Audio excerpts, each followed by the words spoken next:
What's up, everyone? Kevin here from Skywatcher, and welcome to an episode of the What's Up Webcast. We do this every Friday, 10 a.m. Pacific, right here at the Skywatcher USA YouTube channel.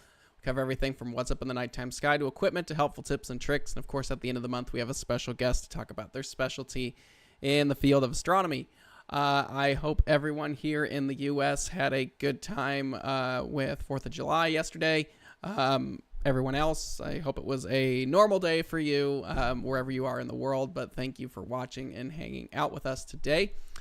Today we're talking July night skies, so we're checking out what's up in the night sky for the month of July. Before we get started real quick, let me just bring this stuff up. For North America, we do have a bunch of stuff on sale. A lot of our refractors are on sale this month. You can head over there and check it out. Pick up something pretty cool. Refractors are always a nice thing to have laying around.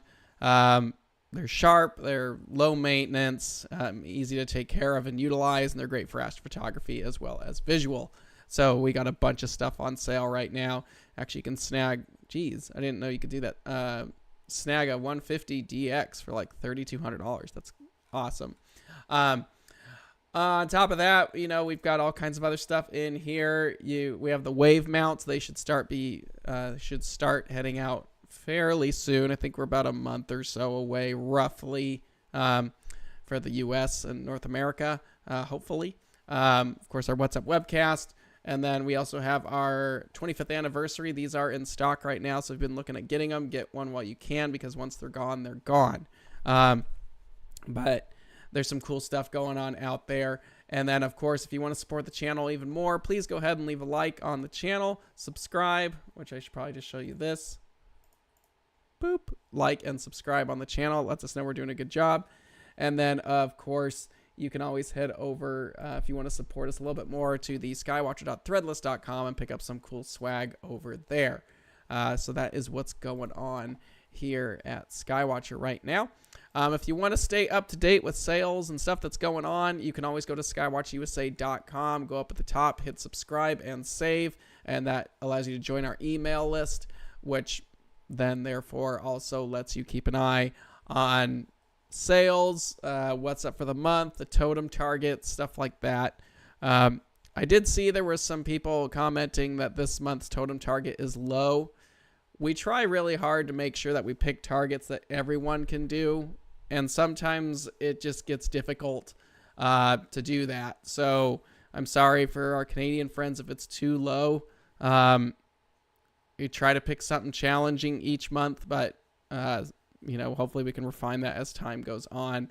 But it does get difficult when you're covering a large latitude from, say, low 30s down in the southern U.S. all the way to the high portion. So we'll try better moving forward to pick better targets. But this month has already been decided. But we will try to make sure that there are better targets moving forward for everybody to take part in. So anyway, with that said, let's start with the bright target of the month. That is the moon. So new moon is actually tomorrow, July 6th.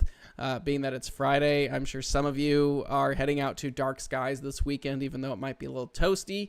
Hopefully, if you are, you're going somewhere further north where it's cooler. So good luck to you on that. But this is the dark sky weekend, which is the 6th and the 7th. And that should make for some nice viewing. Hopefully, as long as you can get all the junk out of the air from all the fireworks that were going on, at least here in the U.S. For yesterday. I know our skies are really hazy today from all the fireworks that were going off. But it is new moon weekend, so if you're lucky enough to be going somewhere dark, awesome. So hope you have a good time and stay cool out there. Full moon is the end of the month. July 21st is the full moon, and it is the buck moon. The antlers of deers are normally in full growth at this point. So that is where the full moon gets its name for this time of year. Now, if you ever want to go check it out, you can head over to Farmer's Almanac. That's where I get all the information for full moons. It's a nice thing to have if you do outreach. It tells you a little bit about the folklore behind it. People love that kind of stuff. because it just takes it beyond just there's the moon. Gives them some background information and cultural information, and that's really a cool thing that you can do with astronomy. So Farmer's Almanac is a really good website to go to learn about some of the folklore behind the moon and the full moon names for the particular month. And of course, every full moon has its own name. So head over and check that out. Planets. So let's bring up Stellarium. Stellarium is a free planetarium software that you can download online. It does have telescope control as long as you have the right drivers and what have you to make it work for your telescope. So stuff like that. Now, we are officially in summer now, at least here in the northern hemisphere. If you're in the southern hemisphere, it's officially winter. But this webcast, we only focus on the northern hemisphere just because that's where we're at. Now, as you can see right now, after sunset, we've got Leo is pretty much setting. Ursa Major's on its way down. And now we have given rise to a lot of the summertime stuff like Scorpio, Sagittarius, Ophiuchus, Aquila, Cygnus, Hercules, Lyra. And there's all kinds of good stuff hanging out up in there as well. So we're going to be focusing a lot in there. But we are in summer now, and this is where all the cool stuff is. Now, when it comes to planets, there's not much to see in the early evening at this point. In fact, we don't even get Saturn, which is just starting to poke its head above the horizon, until nearly 11 p.m. right now. So towards the end of July, Saturn should be starting to make its way up. There's going to be a nice little, well, not quite a tight joining. Yeah, whatever. But you can see Saturn starts to break into the nighttime sky a little bit more around 10 o'clock or so as we get into the later part of the month. So by August, Saturn should slowly be making its way into the evening sky again. Now, if we progress on, we're not going to get any major planets until Mars starts to break the horizon. There is Uranus hanging out there. But Mars we don't get till the early morning hours. So, yeah. So right now there's no major planets. All the planets are up in the morning. So unless you're going to be staying up late to get Saturn, that's about it. Whoop, wrong way. That's about it for planets. There's not a lot going on this time of year, or at least this year, there's not a lot going on in there. So let's see. Anyone from the Caribbean? Surprisingly, no. We haven't had anybody reach out to us from the Caribbean region, at least for the totem, but we obviously don't handle that region. Not even sure how that would work. We have no dealer in that area either. So, although I'd be jealous if I'd rather be working there. So, yeah, no one from the Caribbean's ever reached out to us for totem targets. So, that's it for the planets. As for the sun right now, we're pretty much in solar maximum at this point. So there's a lot of cool stuff going on. The sun is always a good target to go out and view because it's constantly changing. There's a lot of prominences and major activity up there, whether you're imaging or just viewing like myself. But let's actually bring this up really quick. If you want to see what's going on, I like to go to Gong H Alpha. Just type that into Google, GONG space H Alpha. Right now, there's a really nice filament going on right here. Some little big active region over here. But there's been some really nice prominences over the last couple days. And it seems like some of those have actually rotated onto the disk of the sun at this point. So most of the detail is visible. Now, this is hydrogen alpha, so you will need a hydrogen alpha solar telescope to see this. You cannot use a nighttime H-alpha filter. You need a specialized solar telescope or solar filter to see this kind of detail, either like a lunt or a daystar or something similar like that. You can check that out. But a white light filter, which a lot of us have, or if you're just getting started, will not show you this. Let me see what that will actually show you. If you go over to spaceweather.com, you can see there is quite a bit in the white light that you could see. There's a nice sunspot coming around here. 3736. Got some little guys up here. The big one right now is 3733. If you have a calcium filter, there's a lot of plage detail. That's what this white kind of cracking looks like over here. It would look really good in calcium. So there's something there too. Do we need to cool down diagonal and eyepiece as well before viewing? I'm not sure what you're asking. Like, do you need to, when you put a telescope outside and you let it acclimate, are you referring to that as well with the diagonal and the eyepiece? If that is what you're asking, probably, you know, I usually put all my gear out. If I'm going out to observe or do anything, I'm normally setting up about an hour or so before we even use the telescope. So that means everything's going out. The mount, the telescope, camera, eyepieces, whatever we're doing that evening is going out. I'm sure diagonals and eyepieces, just like any other optic, need to acclimate, but there's a lot less glass in them than there is, let's say, a telescope. So they do, I'm sure they acclimate, but it's very minuscule in comparison to that of a telescope. So I've never had that issue, but again, like I said, go put your gear outside. By the time you're setting up your telescope, everything's probably ready to go, especially if you're setting up about an hour before. That is a good question though, but the glass content in there is pretty small in comparison to the amount of air and optics inside of a telescope. So it's minuscule in comparison, but you know, I still put my gear out there to let it do its thing. Meteor showers. There is no major meteor showers this month, but there are 2 meteor showers going on. Here are the 2. You have the Southern Delta Aquariids. This is best viewed from the southern hemisphere. That peaks at the end of the month. Actually, both of these peak at the end of the month, which actually isn't well timed because we do have the full moon that's up as well right there on the 22nd. So that means we'd be getting to third quarter or second quarter. We'd be getting to where the moon rises really late in the evening come this time of the month.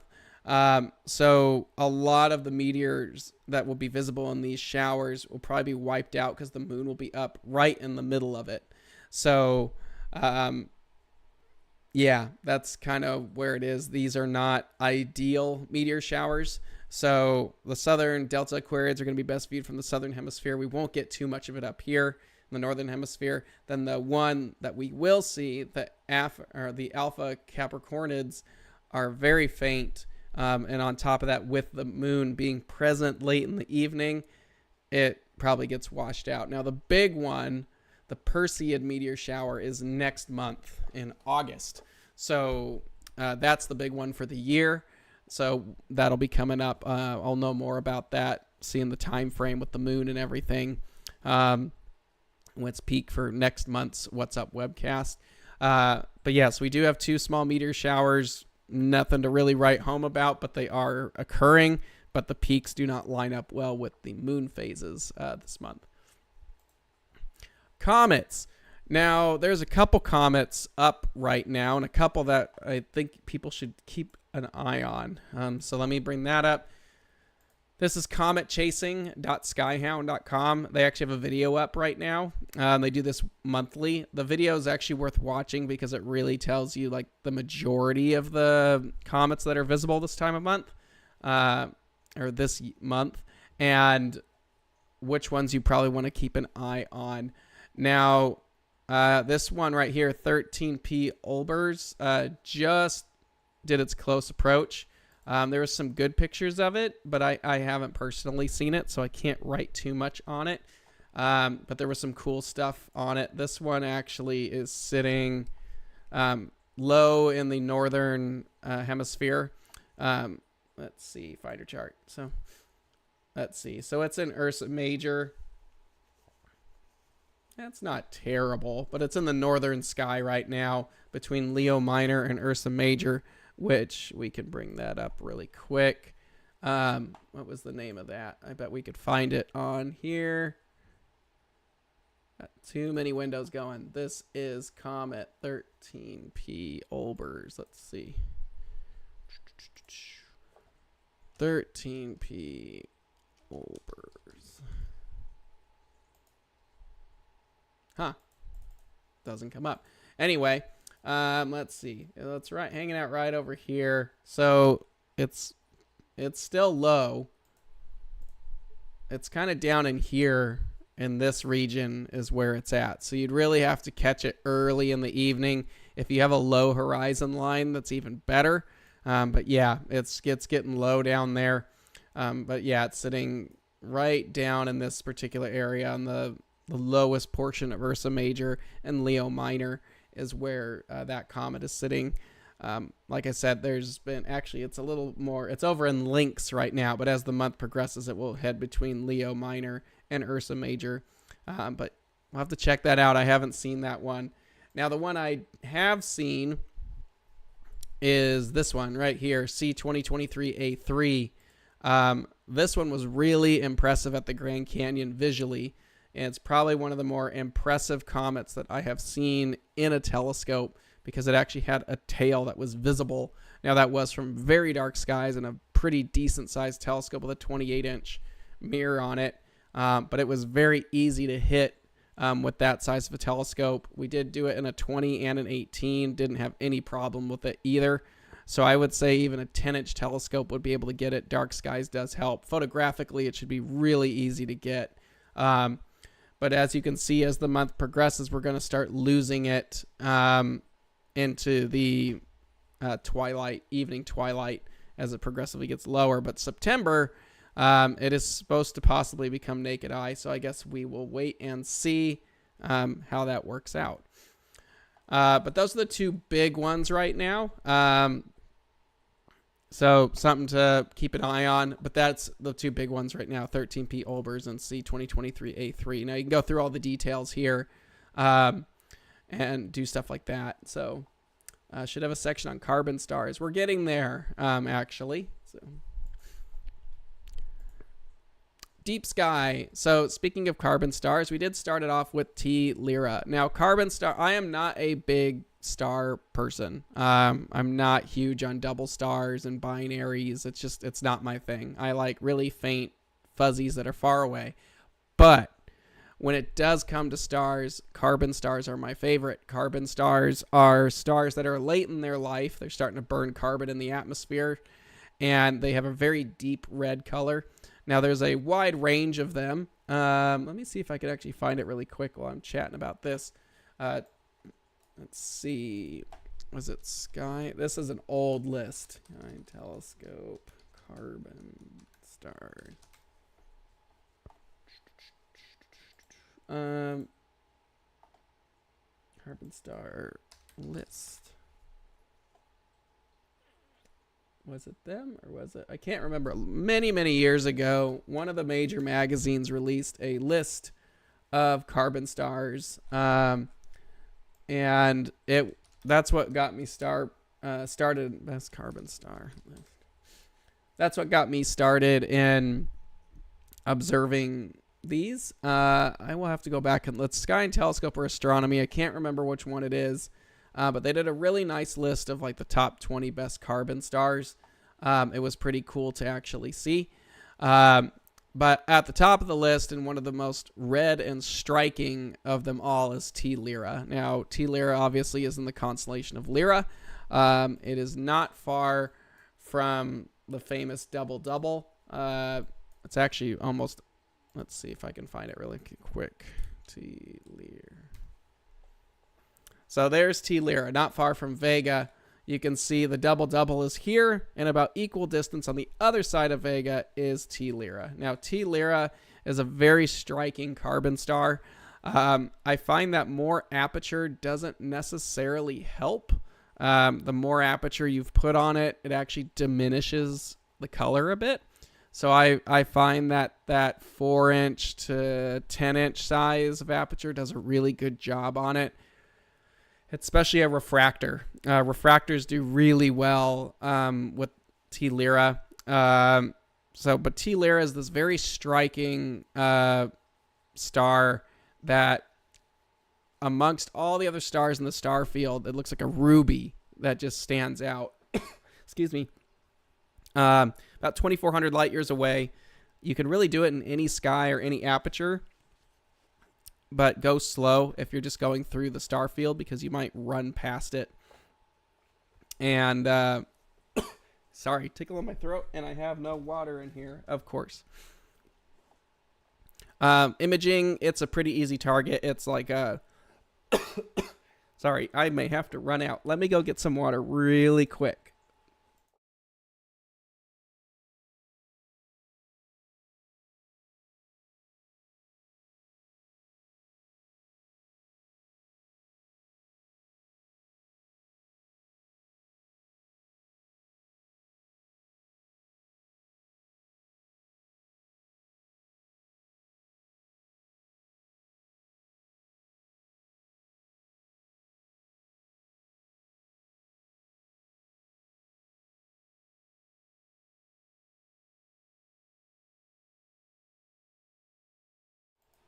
And I'm back. Okay, I got some water. Now I'm not going to fall apart anymore.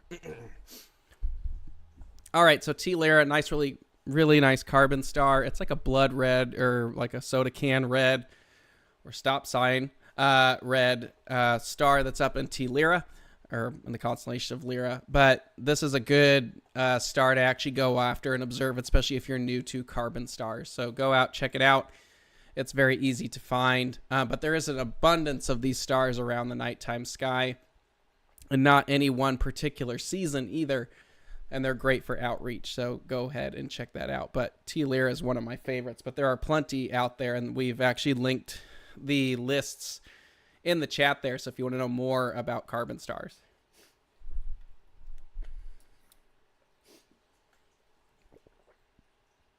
Like allergies going on or something, so it's causing my voice to be weird. All right, another popular one is M57, the Ring Nebula. This was like my first planetary that I got to observe when I first got into the hobby. It was a fun one to hunt down because it's particularly easy to find, and it looks like a ring, which is exactly why it's called the Ring Nebula. Now, this is also in the constellation of Lyra, the Harp, not too far from T Lyra. It's on the other side of the very small constellation that it is, about 2,200 light years away. Now, you can do this in about any size telescope and about any sky. If you are doing it in a smaller telescope, I would say about 6 inches in aperture. A 6-inch does a really nice job on the ring. It looks like a little Cheerio. The more aperture you've got, the easier it's going to be. But if you're observing in town or you want to make it pop a little bit more, I would really recommend you looking at like a UHC or an O3 filter. That's really important because those will actually reduce the light around it, like light pollution and stuff like that, and allow the bands that you do want to see, like oxygen, to pass through. So those two filters, one or the other, O3 is going to be way more selective, where UHC is going to let a little bit more through. Both of them work really well to observe that. Imaging wise, it's a really easy target, but it is small, so it's actually best suited for longer focal length optics, or you're going to have to crop pretty heavily to kind of frame it nicely. Now, it also has an outer shell of hydrogen, but you're going to need some pretty deep exposures to pull out that outer halo, which is situated right about here. But you'll need some hydrogen alpha detail, so using like an H-alpha filter and stuff like that. You will need that to pop that shell out, but you might overexpose the rest of the nebula, so you're going to have to be very popular. Can't even think this morning. That's what happens when you take the day off. You're going to have to be very careful on how you process that image so you're not blowing out the core of the nebula and the outer halo. You could do it in a 5-inch Schmidt-Cassegrain, Marcus. It would be fine. It just, in town, it might be a little bit hard. But you can see this in like a 3-inch telescope. The more aperture you've got, the easier it is. But a 5-inch Cassegrain should do fine.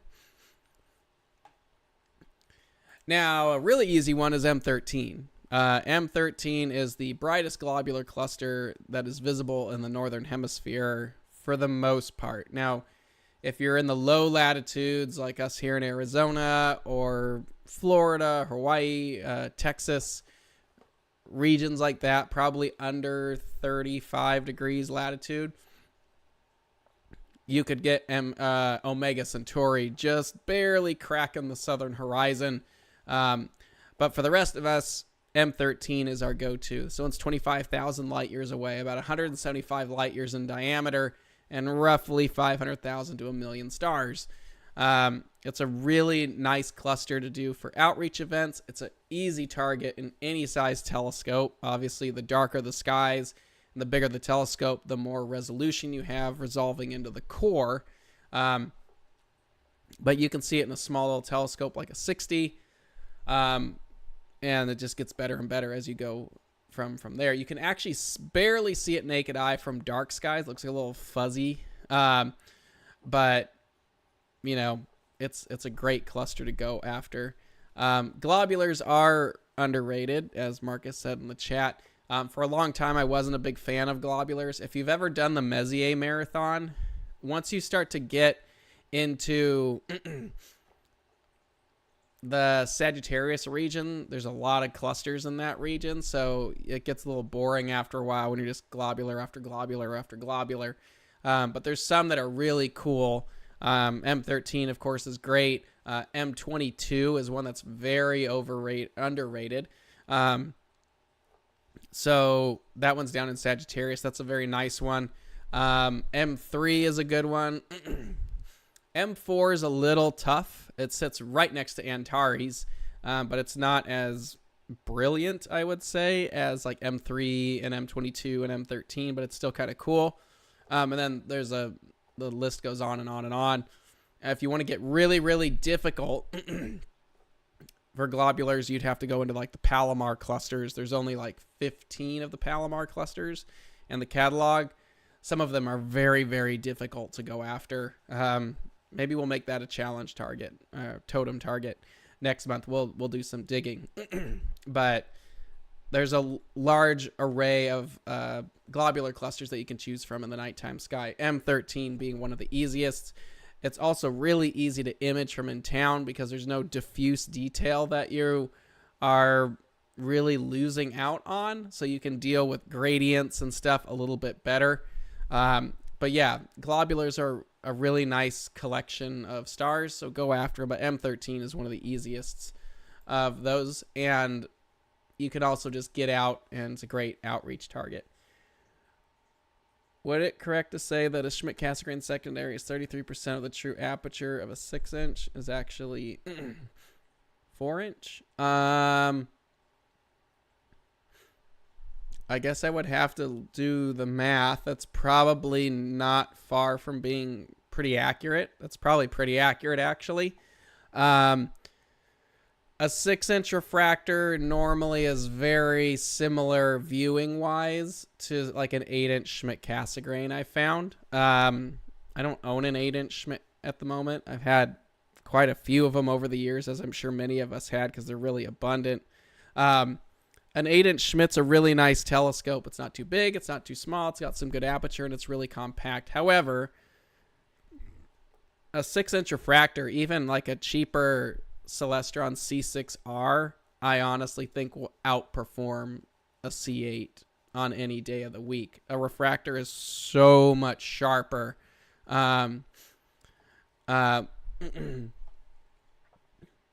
With all that, you can probably calculate all that in Scope Wizard if you want. So our free app, so you can head over to just go to the App Store and find Scope Wizard from Skywatcher, and you could actually calculate that. Telescope specifications. You could probably figure that out, but you'd need some of the measurements. Oh, here it is, back. Secondary obstruction. Yeah, I would need some of the measurements on that to actually calculate that. But we do have a calculator that you can do that with. But I do prefer refractors over Schmidt-Cassegrains, and a lot of friends of mine do too. However, refractors, as we stated in previous episodes, they don't grow well, and you hit the ceiling on a refractor aperture-wise very quickly, and they get really expensive. So that's where like a Schmidt-Cassegrain or a Newtonian come in handy, because once you kind of surpass 8-inch on a Schmidt-Cassegrain, they can they outperform the refractor with the aperture at that point because, it's hard to find something better, but in that size. Now, here's a bit more of a challenging target. This is Sharpless 101, or the Tulip Nebula. This is up in Cygnus, about 6,000 light years away. This is quite challenging visually. The only time I've actually visually observed this is with the big 28-inch and the night vision attached to it. It's primarily hydrogen, so I would probably say if you're going to observe this, as much aperture as possible, dark skies, and an H-beta filter would probably be helpful, because H-beta and H-alpha are the same details, except the alpha line, which is red, is has way more energy in it, where the beta line is dimmer, but the beta is in the green. So H-alpha is almost invisible to the human eye when we're talking low light situations like night. That's why we have to use an H-beta filter for visual work. It allows us to see the same detail, but the amount of light coming through is diminished quite a bit, so it can be very challenging. But Cygnus is packed full of all kinds of cool stuff, but the Tulip Nebula is hanging out up there, but visually very challenging. Imaging, it's easy. Just throw it up there, do some long exposures, and it pops right out. This is a very dynamic area if you want to do narrowband, though I've seen some really cool Hubble palettes with the H-alpha 03 and S2 filters utilized to pop detail out there. There's a lot of really neat things up in here. So don't be afraid to pop that out. Or if you're doing one-shot color, use the multi-bands like H-alpha 03, like a dual band like the Antlias, or an L Enhance or L Extreme. Some of those filters will really help pop some of these nebulas out. But there's some really cool detail inside the Tulip Nebula if you're looking for something to image this time of year. Here's a really challenging target. This is Pi Scorpii, which is actually the name of the star. I think it's VDB1. I think that's right, is the nebula that sits around it. And that's what we're talking about, this region right here. This is a reflection nebula, very similar to the Witch Head nebula, just completely different time of season. Now, about 590 light years away, visually, I would say this target is almost impossible to see visually. You would need very dark skies, probably a fair bit of aperture, especially because you're around a bright star. That can help diminish the view quite a bit, but it could be something you go after. I have not tried it yet. I should have tried it at Grand Canyon. But that's a really interesting nebula to actually photograph. Now, the trick to this one is you're going to need some really good luminance data or some decent exposure time with one-shot color. That Pi Scorpii, that really bright star, is a naked eye star. So the nebula that's wrapping around it can be overwhelmed with that light. So you need a telescope that can handle and baffle that light really well. This was shot on an Esprit 150. Refractors are generally very good at handling the off-axis glare from stars. There's nothing being reflected or bouncing around in the tube.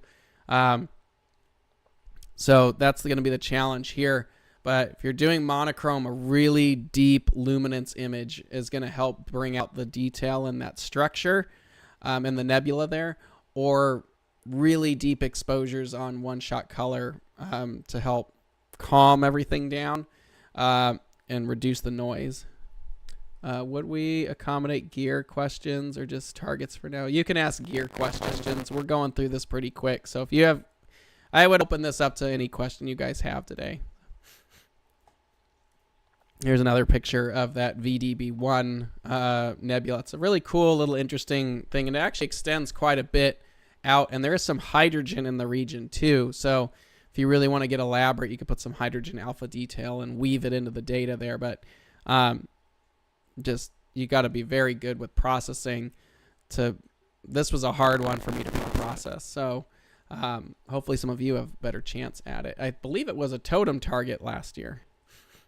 Marcus asked for off-axis guiders or OAGs. Where do we start count for back focus.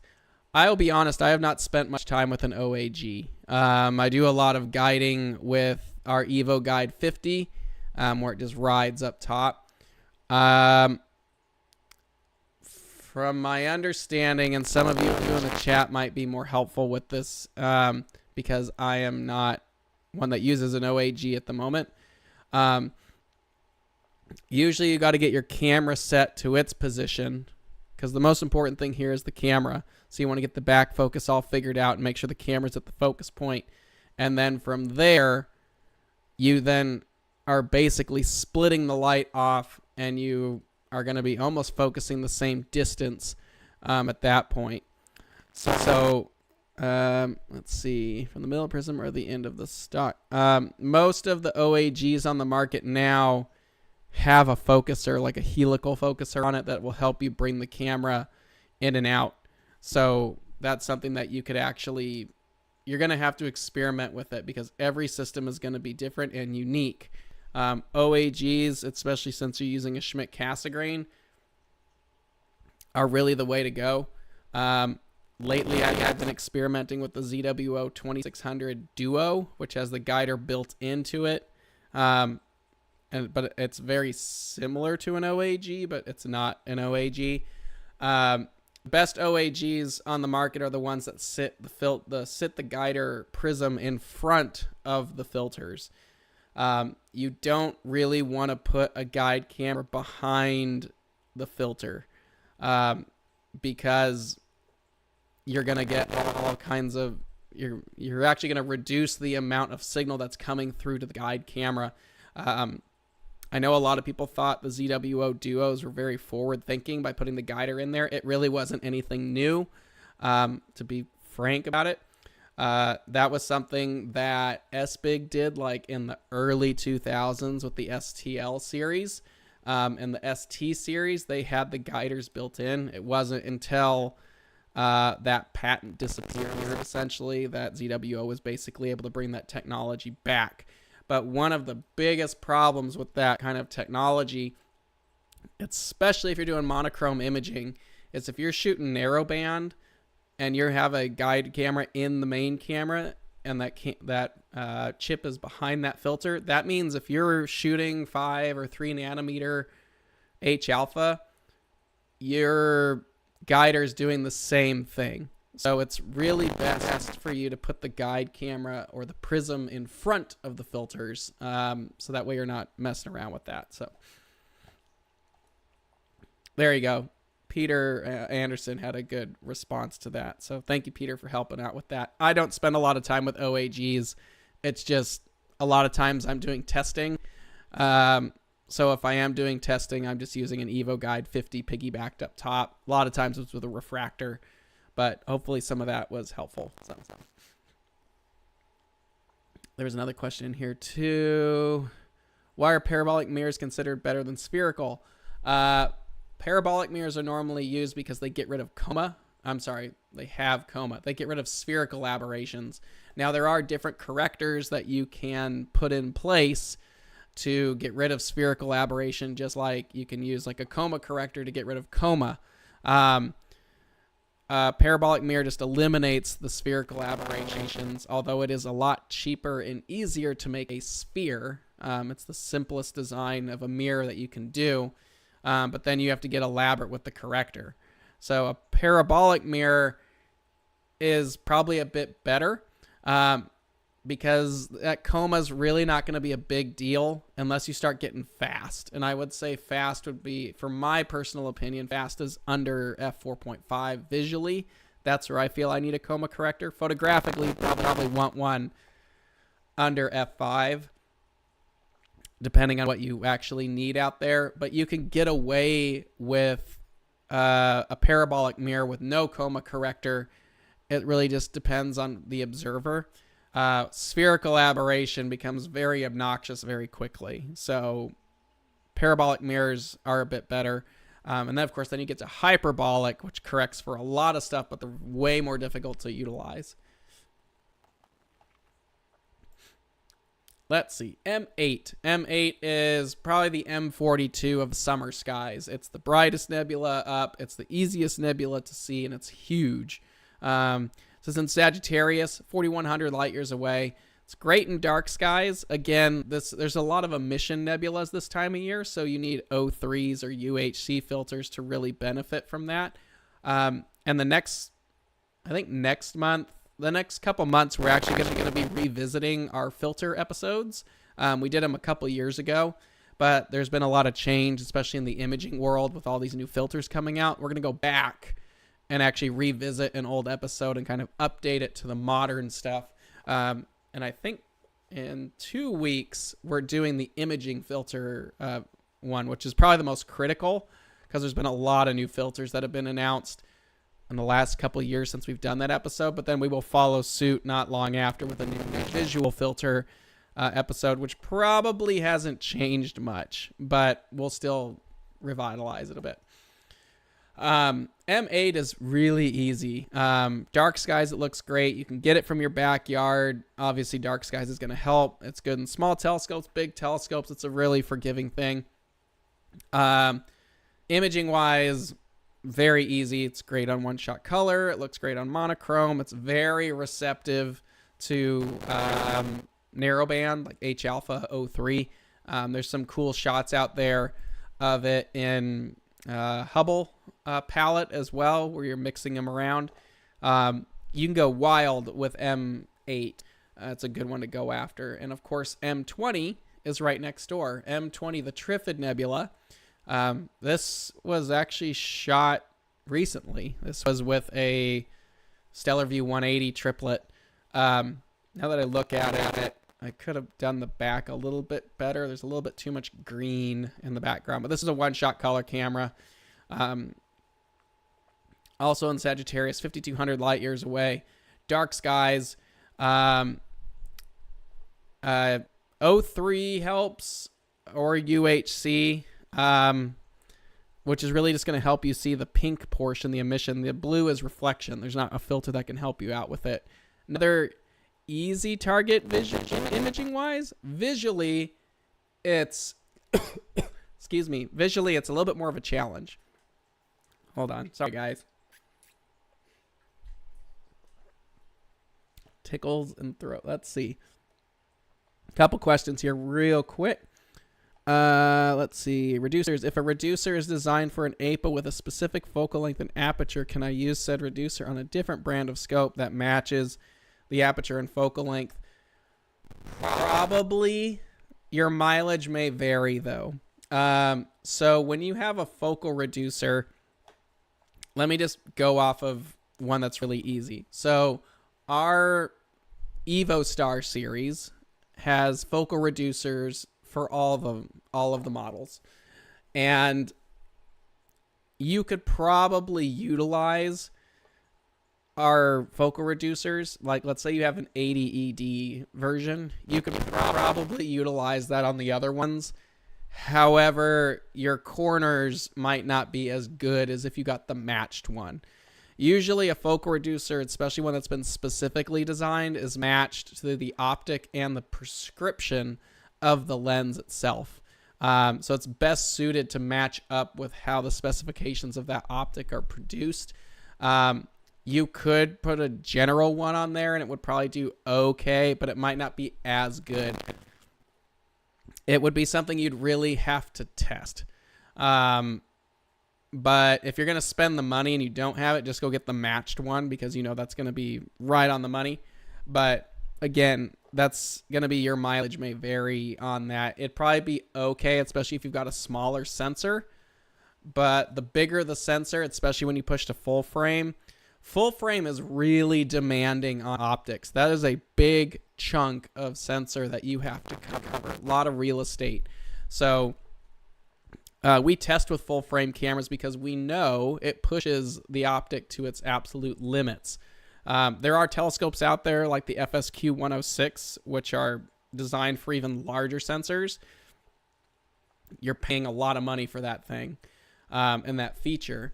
But the smaller the sensor, like if we're talking a 2600, you could probably scoot by a little bit more. And then you get down to like a 533. It's really forgiving because it's small. But that's going to be your thing. If you're mixing and matching focal reducers, you want to get something that's pretty close to whatever the native scope is going to be. So if 7.5, find something that's 7.5. But if you have a 533 or a small chip camera, because where you're really going to run into problems is the corners. So if you're full frame, you're going to notice a lot of problems. Crop sensor probably got some forgiving time. 533, I would say there's almost no problem with it. But again, your mileage may vary. I would just recommend getting the matched corrector if you're spending your money on it.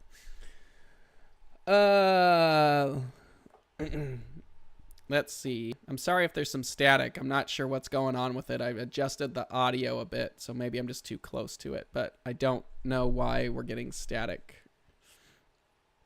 Do you use the Esprit 150 since you have the Stellar View 180? The 180 is kind of in my constant rotational use.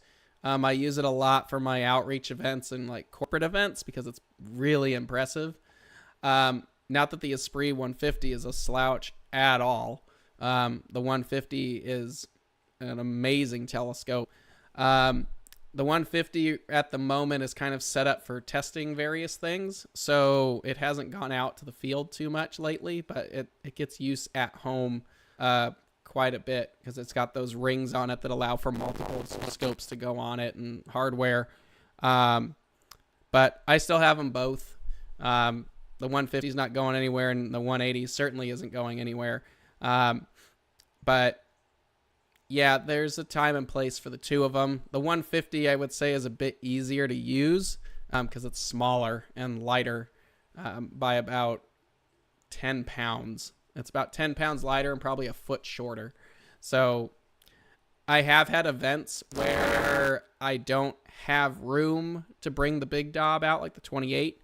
But I need multiple scopes. Usually the 150 and the 180 are the two that will go out to that because I like using refractors, particularly for the corporate events that we've talked about, because they're bulletproof.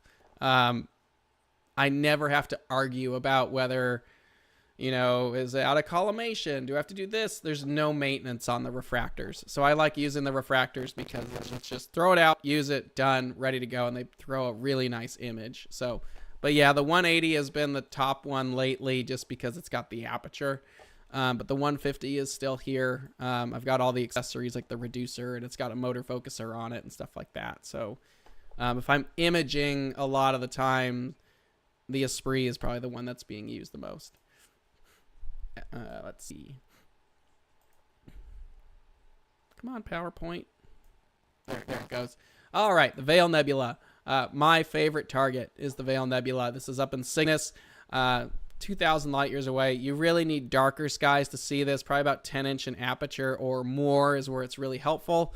You really want an O3 filter, but a UHC will help. Imaging-wise, it's pretty easy. However, it's a big target. It's about 3 degrees in diameter. So if you want to get the whole thing, you either need to do a mosaic, which is a lot of work. This is a mosaic. It's a 1 gig image at full resolution.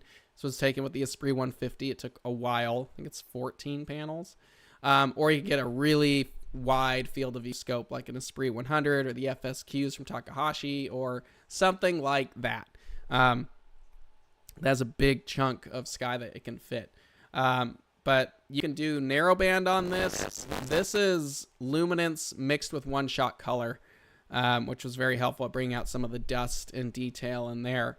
But visually, you could spend an hour observing this target because you have to do it in pieces. You've got to do... Sorry, this is taking forever. It's probably because this image is really big. It takes a minute. There we go. You have the western veil down here, eastern veil up here, Pickering's triangle right here, and then all the little knots and details that are floating around. If you're at a star party and there's someone who's got a really big Dob, have them give you the tour of the veil. And it's really impressive in like a 20-inch telescope. But you're going to be there for probably a half hour to an hour as you do each piece of the Veil Nebula. It takes quite a bit of time to do it. But the detail is really cool, very elegant. But yeah, normally with something like this, I would put an O3 filter. That's the best performance, I find. You can see all the blue in the image. Wherever there's blue, that's probably oxygen. The red is more hydrogen. So again, a UHC filter does a nice job. O3 does a nice job. You just utilize what you can. And of course, it's Milky Way season. So if you're going to a dark sky site, the Milky Way is bright and present this time of year. Very impressive. So that's a highlight. Sometimes it's just nice to go out, sit, and look. It's quite impressive just to see the Milky Way. This was taken at the Grand Canyon, big multi-panel mosaic a few years ago with moonrise happening. It's a pretty cool time to be there. But yeah, the Milky Way. Don't forget about the Milky Way when you're going out to dark skies. Totem, sorry, I didn't update that to June. It should say June. Was the eyes. So we will be getting the totem list wrapped up here shortly. And sent out next week is when the patches for June will go out. Everyone should be up to date now. We have shipped everything that we had laying around, and yeah, so wait, we're not touching the weird targets near Scorpio's tail. We could talk a little bit about it. The Bug Nebula is one of my favorites down there. I don't have any pictures of the bug. But the bug's really cool. Here, we'll just bring this up. You guys want to talk about Scorpio's tail? Everyone was freaking out about how we picked Ophiuchus as a challenge target. So if we're doing Rho Ophiuchus as a challenge target, then the tail of Scorpio is like way off limits for a lot of people. Cool targets at Scorpio's tail. First are the false comet. The false comet is right here. It's actually made around this region. If I could get this. This is the false comet, or the southern jewel box, which is pretty cool. There's a couple clusters that are down in this region, but that's pretty cool where the tail kind of curves. So there's the southern jewel box, or the false comet. You do have the Cat's Paw Nebula.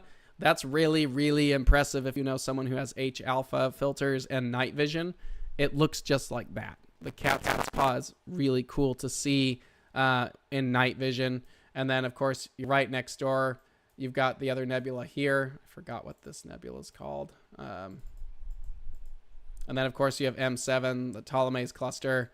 There's a lot of stuff down in here. Now, if you have a really big daub, dark skies, and you know where to point the scope, my favorite thing in this area is the bug. Which is NGC 6302. The Bug Nebula is this two-lobed planetary nebula. Now, this in my 28 with night vision looks just like that.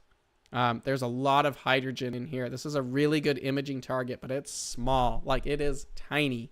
But there's some really cool detail in there. That's my favorite target down in this particular part of the constellation, but it is low.